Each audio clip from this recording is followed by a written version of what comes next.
পৃথিবীর সবচেয়ে বড় ইনভেস্টর ওয়ারেন বাফেট বলেছেন, যতক্ষণ না আপনি এমন কোনো প্রসেস বের করছেন যেটা আপনি শুয়ে থাকলেও আপনার জন্য টাকা এনে দিবে, ততক্ষণ পর্যন্ত আপনি কখনোই ধনী হতে পারবেনই না। মানে আপনি সারা জীবন তো টাকা কামাতে পারবেন ঠিকই, কিন্তু ধনী হওয়ার স্বপ্ন আপনি দেখতে পারবেন না। তাই ওয়ারেন বাফেটের কথা মতে আপনার এমন কোনো ইনকাম সোর্স বের করতে হবে যেখানে আপনি উপস্থিত না থাকলেও আপনার টাকা আসতেই থাকবে। যাই হোক, এই বিষয়টি তো গেল একটি। আর আরেকটি বিষয় হলো, দেখুন গত 4-5 বছর আগেও আমরা যেই পণ্যগুলো যেই মূল্য দিয়ে কিনেছি তা এখন 2 থেকে 3 গুণ বেশি দাম দিয়ে কিনতে হচ্ছে। এখন কথা হলো এর আসল কারণ কি, আর এই মুহূর্তে আমাদের আসলে কি করা উচিত? এর আসল কারণ হলো ইনফ্লেশন ইফেক্ট, যার কারণে সব কিছুরই না দাম বৃদ্ধি পেতে থাকে। এই ইনফ্লেশন ইফেক্টের কারণে আমাদের প্রয়োজনীয় নিডস এবং গুডসের দাম বৃদ্ধি পেতে থাকে, যার কারণে আমাদের পারচেজিং ভ্যালু না কমে যায়। মানে আমাদের টাকার মান প্রতি বছর কমে যাচ্ছে, যার প্রভাবে এমন একটি অবস্থা 8 থেকে 10 টাকার নিচে 1 কাপ চা বাইরে কিনে পান করা প্রায় অসম্ভব। যাই হোক, এখন তাহলে আমাদের কি করা উচিত? তো এমন একটি অবস্থায় আমাদের আসলে ইনভেস্ট করতে হবে। টাকা কখনোই ব্যাংকে ফেলে রাখা যাবে না। মানে টাকাকে কোনো না কোনো ওয়েতে এমন ভাবে কাজে লাগাতে হবে আপনার টাকা যেন টাকা এনে দেয়। এখন ইনভেস্টের কথা বললেই না আমরা বেশিরভাগ মানুষ ভয় পেয়ে যাই, আর এভাবে করে ভাবতে থাকি কোথায় না কোথায় ইনভেস্ট করব, আমার টাকা তো সব শেষ হয়ে যাবে। আবার অনেকের প্রশ্ন, টাকা আসলে কোথায় ইনভেস্ট করব যেই জায়গাটা সেফ এবং রিটার্নও ভালো পাবো? আর এই সকল কোশ্চেনের অ্যান্সার নিয়ে এই ভিডিওটি, মানে আপনার আসলে কোন জায়গায় ইনভেস্ট করা উচিত, ইনভেস্ট কি রকম হয়ে থাকে, এই বিষয়গুলো নিয়েই আমার আজকের এই ভিডিওটি। সবার প্রথমে আপনাকে এই জিনিসটি জানতে হবে, ইনভেস্টের 2টি কনসেপ্ট রয়েছে। একটি হচ্ছে রিস্ক আর আরেকটি হচ্ছে রিটার্ন। রিস্কে তখনই থাকতে হয় যখন আপনি না বুঝে কোনো একটি জায়গায় বা কোনো একটি বিজনেসে ইনভেস্ট করে ফেলেন এবং সেখানে আপনার টাকা নষ্ট হয়। আর রিটার্ন হলো সেই জিনিস, মানে আপনি জেনে বুঝে কোনো একটি সেফ জায়গায় আপনি টাকা ইনভেস্ট করেছেন এবং সেখান থেকে আপনার মিনিমাম কিছু না কিছু রিটার্ন আসছেই। ইনভেস্টমেন্ট 3 ধরনের হয়ে থাকে: high risk and high return invest, low risk and low return invest, medium risk and medium return invest. যেমন এফডি মানে ফিক্সড ডিপোজিট, যেখানে আপনার টাকা হারানোর কোনো সম্ভাবনা নেই। যেহেতু এটা লো রিস্ক এবং লো রিটার্ন ইনভেস্টমেন্ট, সেহেতু এখানে 5 থেকে 10% রিটার্ন পাওয়া যাবে, এর বেশি নয়। তবে এই ফিক্সড ডিপোজিটের ক্ষেত্রেও না অবশ্যই এই বিষয়টি খেয়াল রাখতে হবে, আপনার এমন কোনো ব্যাংকের আন্ডারে টাকা রাখতে হবে যেই ব্যাংকটি অবশ্যই গভর্নমেন্ট অ্যাপ্রুভড। আমরা অনেক সময় ভুল জায়গায় এই ফিক্সড ডিপোজিট করে ফেলি, এই জিনিসটি কখনো করা যাবেই না। এরপরের ইনভেস্টটি হলো গোল্ড ইনভেস্ট। স্বর্ণ এমন একটি সম্পদ যা খুব দ্রুতই দাম বেড়ে যায়, আবার অনেক সময় কমেও যায়। আর এটি হলো মিডিয়াম রিস্ক এবং মিডিয়াম রিটার্ন হিসেবে স্বর্ণে ইনভেস্ট করা যায়। গোল্ডের ক্ষেত্রে আবার 2 ধরনের রিস্ক হতে পারে। যদি আপনি স্বর্ণ খুব ভালোভাবে না চিনেন, তাহলে যে কোনো লোক আপনাকে ঠকিয়ে দিতে পারে, তখন পুরো টাকাটাই শেষ হয়ে যাবে। আবার স্বর্ণ চুরি হতে পারে, ডাকাতি হতে পারে বা হারিয়ে যাওয়ার সম্ভাবনাও কিন্তু থাকে। এই রিস্কগুলো আপনাকে আগেই মাথায় রাখতে হবে। এরপরের ইনভেস্টই হলো রিয়েল এস্টেট ইনভেস্ট। গোল্ডের মতো রিয়েল এস্টেট ইনভেস্টও না মোটামুটি সিমিলার। এখানে প্রপার্টি কিনতে হয়, আর যখন সেটার দাম বেড়ে যায় তখন বেশ ভালো রিটার্নে এটি বিক্রি করে দিতে হয়। তবে এর জন্য যেই কয়েকটি বিষয় খেয়াল রাখতে হবে, সেটি হলো আপনাকে এখানে অনেক দিন ওয়েট করতে হবে। মানে আপনি একটি জমি কিনলেন, সেই জমি ভালো দাম পাওয়ার জন্য হয়তোবা 3 বছর বা 5 বছর ওয়েট করতে হতে পারে। তবে এটার রিটার্ন আসবেই আসবে, এটা 100% গ্যারান্টি। এটা খুব সেফ ইনভেস্ট। তবে এখানেও কিছু সমস্যা থাকে, যেমন ধরুন আপনার কাছে বেশ কিছু টাকা রয়েছে, আপনি সেই সম্পূর্ণ টাকা দিয়ে কোনো প্রপার্টি কিনে ফেললেন এবং বেশ কিছুদিন পর ভালো দামে বিক্রি করবেন, কিন্তু এই সময়ের মাঝেই আপনার কোনো না কোনো একটি বড় বিপদ চলে আসলো। তখন কিন্তু হঠাৎ করে সেই জমিটি আপনার বিক্রি করতে হতে পারে। আর হঠাৎ করে জমি বিক্রি করলে আমাদের দেশে কি হয় একবার ভাবুন, অনেক কম টাকায় সেল করতে হয়। সো এই রিস্কটি এখানে রয়েছে। দ্বিতীয় রিস্ক হলো জমি জমার কাগজ খুব ভালোভাবে বুঝে নিতে হয়। দেখুন অনেক সময় এমন হয়, একই জমি একই ব্যক্তি অনেকজনের কাছে বিক্রি করে ফেলেছে, তখন কিন্তু সেই টাকাও তোলা যায় না, সেই জমিও পাওয়া যায় না। সো এই বিষয়টি মাথায় রাখতে হবে। আপনি যদি নিজে এইসব বিষয় ভালো বোঝেন, তাহলে আপনি নিজেই অ্যানালাইসিস করে কিনবেন। তা না হলে আপনার আশেপাশে আত্মীয় স্বজন, ভাই ব্রাদার যে এই বিষয়টা খুব ভালো বোঝে, তার হেল্প নিয়েই এই কাজটি করবেন, তার আগে নয়।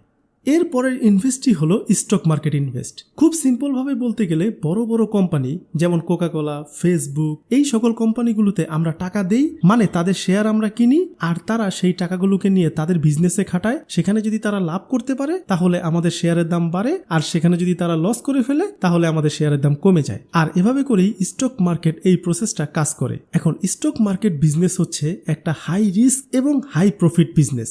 মানে স্টক মার্কেটে আপনি যদি ঢোকেন তাহলে খুব খুব দ্রুত ধনী হয়ে যেতে পারেন, আবার খুব দ্রুত পথের ফকিরও হয়ে যেতে পারেন। এখানে সবচেয়ে বেশি যেই বিষয়টা খেয়াল রাখতে হবে সেটি হলো আপনার স্টক মার্কেট সম্পর্কে কতটুকু নলেজ রয়েছে। আমরা অনেক ভিডিওতে এই বিষয়টি শুনি, স্টক মার্কেটে ইনভেস্ট করলেই লাভ আর লাভ, তারপর নলেজ না নিয়েই সেই স্টক মার্কেটে ইনভেস্ট করে ফেলি, আর এরপরই হয় যত ঝামেলা। আপনি আপনার শহর বা আপনার এলাকায় দেখবেন হাজারো মানুষকে দেখবেন এই না বুঝে স্টক মার্কেটে ইনভেস্ট করে সব টাকা শেষ। তাই আপনার যদি স্টক মার্কেট সম্পর্কে পুরোপুরি নলেজ নেওয়ার আগ্রহ থাকে তাহলেই একমাত্র স্টক মার্কেটে নামুন, তা না হলে কখনোই নামবেন না। এরপরের ইনভেস্টের জায়গাটা হলো মিউচুয়াল ফান্ড।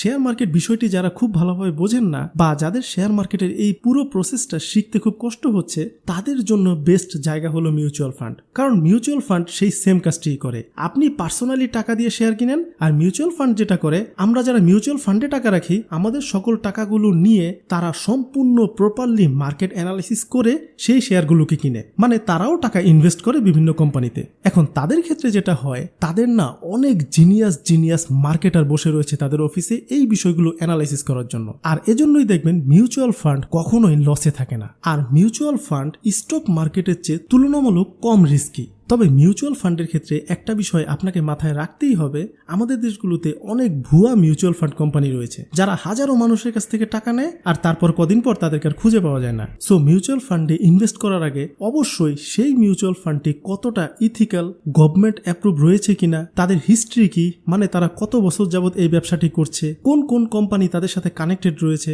কত বড় বড় কোম্পানি সেখানে ইনভেস্ট করেছে, এই বিষয়গুলো ভালোভাবে জেনেই মিউচুয়াল ফান্ড ইনভেস্ট করবেন, তাছাড়া কখনো করবেনই না। এর পরের বিষয়টি হলো নিজের পার্সোনাল বিজনেসে ইনভেস্ট করা।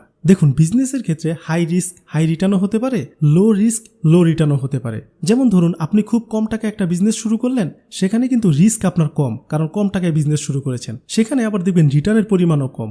আবার আপনারা বড় পরিসরেও বিজনেস করতে পারেন, সেখানে যত বেশি ইনভেস্ট করবেন তত বেশি পরিমাণ রিটার্ন পাওয়ার সম্ভাবনা থাকে। কিন্তু এখানে আবার একটা সমস্যা হলো, আমরা প্রায় 90% মানুষ না, আমরা বিজনেস সম্পর্কে ভালো করে নলেজ না নিয়েই অন্যকে দেখা দেখিয়ে বিজনেস শুরু করে দিই, আর আমরা ভাবি সে পারছে তো আমিও পেরে ফেলবো। কিন্তু বাস্তবে এটি কখনো সম্ভব হয় না, কারণ অন্য কেউ যদি কোনো একটি বিজনেসে সাকসেস হয়ে থাকে তাহলে তার পিছনে ঘাটাঘাটি করলে দেখবেন সে সেই বিজনেসটির জন্য অনেকগুলো বছর তার পিছনে পরিশ্রম করেছে, এবং সেই পরিশ্রমের ফলে তার একটা হিউজ নলেজ জমা হয়েছে, সেই নলেজের ফলে তার বিজনেসটি এখন প্রফিটে রান করছে। এখন আপনার কি সেই নলেজগুলো রয়েছে? আপনি তো শুধুমাত্র তার বিজনেসটিকে দেখছেন আর তার লাভের পরিমাণকে দেখছেন, কিন্তু এর পিছনে যে তার অনেকগুলো বছরের খাটনি সেটা কিন্তু আপনি দেখেননি। সো বিজনেসের ক্ষেত্রে সবচেয়ে বেস্ট হয় কি জানেন? আপনি যেই বিষয়ে এক্সপার্ট আপনি সেই রিলেটেড বিজনেস করুন, তাহলেই ভালো হয়। আদারওয়াইজ আপনার যদি শেখার মন মানসিকতা থাকে তাহলে আপনি কোনো একটি বিজনেস খুব সূক্ষ্মভাবে শিখে নিন। অনলাইনে বিভিন্ন ধরনের কোর্স পাওয়া যায়, পাশাপাশি বিভিন্ন ধরনের বিজনেসের বই রয়েছে, ভিডিওতে ইউটিউবে রয়েছেই। এই বিষয়গুলো দেখে যদি শিখার মন মানসিকতা থাকে তাহলে আপনি বিজনেসে সাকসেস হবেন, এটা 100% গ্যারান্টি। সো বিজনেসও না একটা মোটামুটি high risk high return investment. এখন কথা হলো আপনি তাহলে কি করবেন?